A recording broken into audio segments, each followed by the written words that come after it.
नमस्कार छात्रों। आज हम खेल के माध्यम से सीखेंगे कि शतरंज में सेंटर क्या होता है, उसका महत्व क्या है और सेंटर कब्जा करने के बाद हम कैसे अपना खेल जीत सकते हैं। तो जो खेल हम देखेंगे वो 2010 साल में खेला गया था पोलैंड का राजधानी वॉर्सो शहर में। जो वाइट प्लेयर है उनका नाम है आंद्रेसियान और ब्लैक मोहरे से जो खेले थे उनका नाम है लिटविनियट्स। तो हमें सिर्फ ये जानना है कि कैसे इस खेल में सेंटर वाइट कब्जा किया और उसके बाद वाइट कैसे उसका फायदा उठा के खेल जीता। तो पहला मूव वाइट ने चला E4। अब शतरंज में सेंटर क्या होता है? सेंटर चेस बोर्ड का, बिसात का बीच का चारों घर को हम सेंटर बोलते हैं। तो इनका नाम क्या है? E4, D4, E5 और D5। सेंटर का महत्व क्या है? कोई भी जब हमारा पीस, हमारा मोहरा बीच में आता है तो वो बहुत पावरफुल बन जाता है, क्योंकि चारों तरफ वो चल सकता है और बहुत सारे घर जाने का ऑप्शन रहता है। जैसे अगर घोड़ा बीच में पहुंचा तो यहां से चाहे घोड़ा आठों जगह जा सकता है। सामने की तरफ 4 घर और पीछे की तरफ 4 घर, बहुत सारे ऑप्शन है। अब घोड़ा अगर साइड में है या बिल्कुल कोने में है तो कम स्क्वायर जा पाएंगे। मसलन अगर ये घोड़ा G1 में है अभी, तो यहां से सिर्फ E2, F3 और H3 3 घर ही हम जा सकते हैं, लेकिन अगर ये बीच में रहेगा तो आठों जगह जा सकते थे।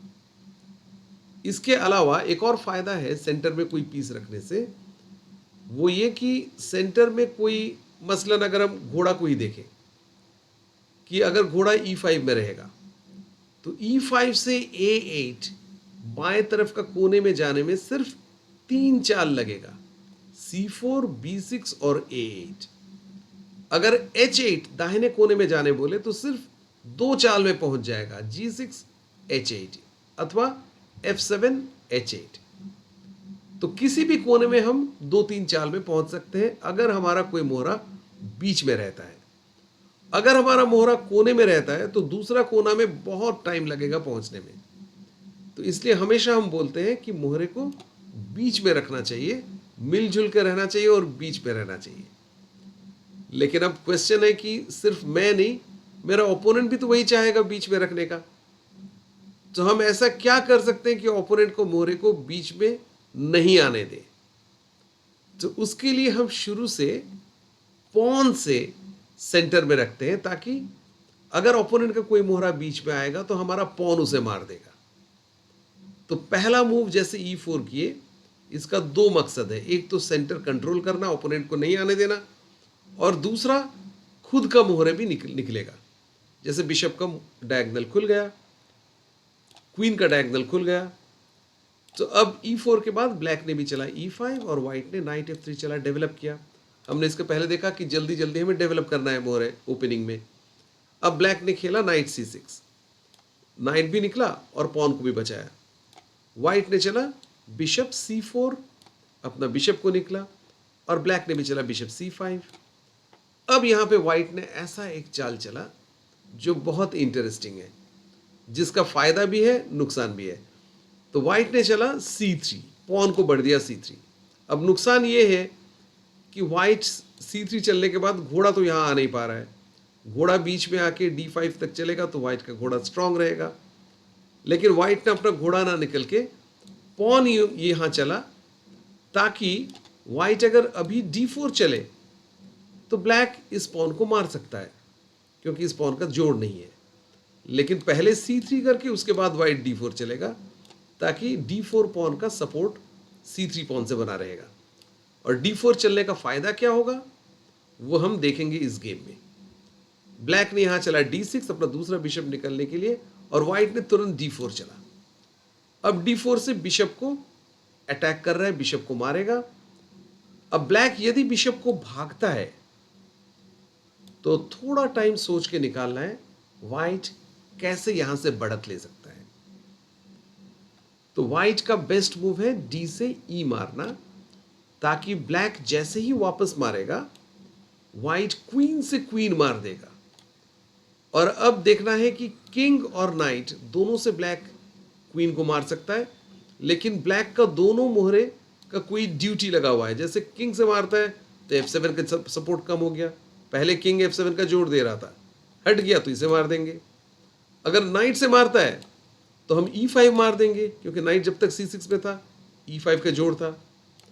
तो वैसे वाइट एक पॉन मार देगा, तो इसीलिए ब्लैक ने बिशप पीछे ना जाके E मारा और वाइट ने C मारा। इसलिए जो है हम C3 पहले गए थे, और जैसे ही दोनों पॉन्स मेरे बीच में आए, ये सामने के चारों खाने जो है, चारों घर, ये पॉन से कंट्रोल हो गया। अब ब्लैक का कोई भी पीस इन चारों घर में आ नहीं सकता है। तो ब्लैक ने चला बिशप B4 चेक, और वाइट ने अपना नाइट से चेक रोका और नाइट भी डेवलप किया। अब यहां से ब्लैक गलत मूव खेलने लगा। हालांकि वाइट का इस पोजीशन में बेहतर पोजीशन हो चुका है, क्योंकि वाइट का दोनों पॉन इन चारों घर को कंट्रोल कर रहा है। तो ब्लैक ने यहां पे पहले H6 चला, जो कि वक्त बर्बाद है। हमने कहा था ओपनिंग में जल्दी से जल्दी अपने मोहरे निकलने हैं। तो वाइट शायद डर रहा था कि घोड़ा निकलूंगा, लेकिन अगर वाइट बिशप G5 से घोड़े को बांध देता है, पिन कर लेता है, तो इस डर से उसने पहले H6 खेला, जो कि और ज्यादा गलत चाल है, क्योंकि समय नष्ट हो रहा है। तो वाइट ने यहां क्वीन B3 चला, क्वीन को बाहर निकाला, और अब बिशप से F7 मारेगा क्वीन का बल पे। तो ब्लैक ने यहां पहले बिशप से नाइट मारा। हम जानते हैं बिशप और नाइट का तो बराबर वैल्यू है, कीमत है, तो उसने मारा और वाइट ने भी पॉन से मार दिया। अब वाइट का दोनों पॉन है और सभी पॉन्स के साइड में भी पॉन है, तो पॉन्स के सपोर्ट रहेंगे, बीचों बीच वाइट का अच्छा कब्जा है। तो ब्लैक ने यहां पर क्वीन E7 चला, F7 का सपोर्ट किया, और E4 भी अगर मौका मिले तो मार सकता है ब्लैक। तो वाइट ने E4 को बचाया नहीं, बल्कि कैसल कर लिया, क्योंकि वाइट जानता है कि गलती से भी ब्लैक ने अगर E4 पॉन को छुआ तो वाइट रुक E1 चल के नाइट के सपोर्ट से इस क्वीन को पिन कर देगा। क्वीन भाग नहीं सकता है, क्योंकि पीछे किंग चेक में आएगा। तो इसलिए यहां पर ब्लैक ने अपना घोड़ा डेवलप किया, नाइट F6 खेला। और यहां पर वाइट का मूव है, सोच के निकालना है वाइट का बेस्ट मूव क्या है। वाइट ने यहां पे एक शानदार मूव चला, और ये बहुत इंस्ट्रक्टिव इसलिए है, ये हमें सीखना है कि जब भी हमारे पास सेंटर है और मौका मिले तो हमें सेंटर का पॉन को पुश करना चाहिए ओपोनेंट का पीस को भगाते हुए। तो ओपोनेंट का घोड़ा को भगाते हुए हमें पॉन को पुश करना है। इससे फायदा क्या है, ओपोनेंट का जो नाइट है वो खराब जगह पे जाना फोर्स्ड होगा, और जैसे जैसे हम पॉन एडवांस करते हैं वैसे वैसे पीछे से घर खाली होता है अटैक करने के लिए। तो हम देखेंगे कैसे करके हर मेरा पॉन एडवांस, या जिसके पास सेंटर है वो जैसे अपना पैदल ठेलता है, पुश करता है, तो उस पॉन के पीछे जो मोहरे हैं वो अचानक एक्टिव हो जाता है और अच्छा खेलने लगता है। अब हम इस खेल के माध्यम से देखेंगे। ब्लैक ने चला DE5, पॉन से पॉन मारा। उनको लगा कि भाई नाइट भागने के पहले पॉन तो एक मार दो। अब वाइट चाहता तो इसे मार सकता था, लेकिन नहीं मार के वाइट ने खेला बिशप A3। अब मैंने क्या कहा था कि जैसे ही हम पॉन्स एडवांस करेंगे बीच में बहुत सारे नए नए लाइन खुलेंगे, घर खाली होगा। तो इसको जैसे ही मारा तो ये जो डायगोनल है, जो तिरछी लाइन है, वो खाली हो गई। इसके पहले वो बंद था, तो उसका फायदा उठाते हुए हमने बिशप यहां चला।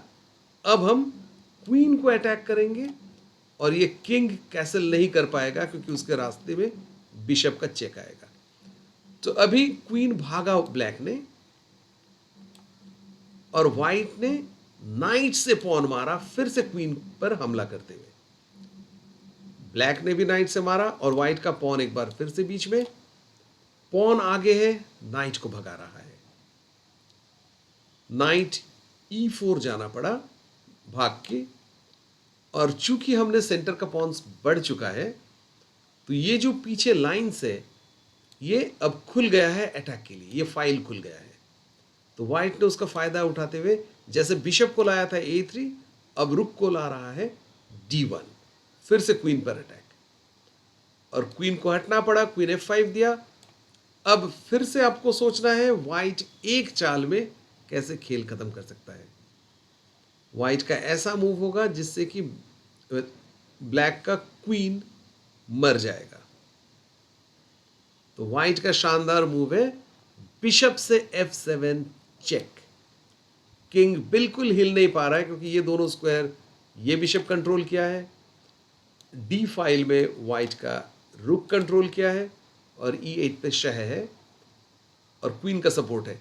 तो किंग तो हिल नहीं पा रहा है, ब्लैक को मजबूरी में इसको मारना ही है, और जैसे ही इसे मारता है वैसे वाइट का एक कॉम्बिनेशन जिसे हम बोलते हैं डिफ्लेक्शन, तो उसका फायदा उठाते हुए रुक को वाइट ने चला D8 चेक। अब वाइट अगर क्वीन से क्वीन मारता तो ब्लैक किंग से क्वीन वापस मार देता, वाइट को फायदा नहीं होता। तो वाइट ने पहले क्या किया, किंग को हटा दिया रुक का सपोर्ट से, क्वीन का सपोर्ट से, और अपना रुक कटा के रुक को सैक्रिफाइस किया, और फिर क्वीन मार के इस गेम को जीत गया। अब अगला मूव में मैच भी हो रहा है, ब्लैक के पास क्वीन भी नहीं है, तो या तो क्वीन E7 बिशप के बल पे, नहीं तो रुक D1, और ब्लैक का किंग बिल्कुल बीचों बीच है, खराब पोजीशन है ब्लैक का। तो इस गेम में ब्लैक ने हार मान लिया इस पोजीशन से, और हमने जो सीखा वो है कि अगर हमारे पास दोनों पॉन्स बीचों बीच है और ओपोनेंट के पास नहीं है, तो हम पॉन्स को पुश करके ओपोनेंट का जितने भी मोहरे हैं उसे भगाएंगे, पीछे से लाइंस भी खुलेगा और उससे हमें अटैक करने का अवसर मिलेगा। तो आशा करता हूँ अगले खेल से जब हम प्रैक्टिस करेंगे या मैच खेलेंगे, हमेशा सेंटर कब्जा करने का प्लान बनाएंगे और शुरू से ही सेंटर कब्जा करेंगे। धन्यवाद।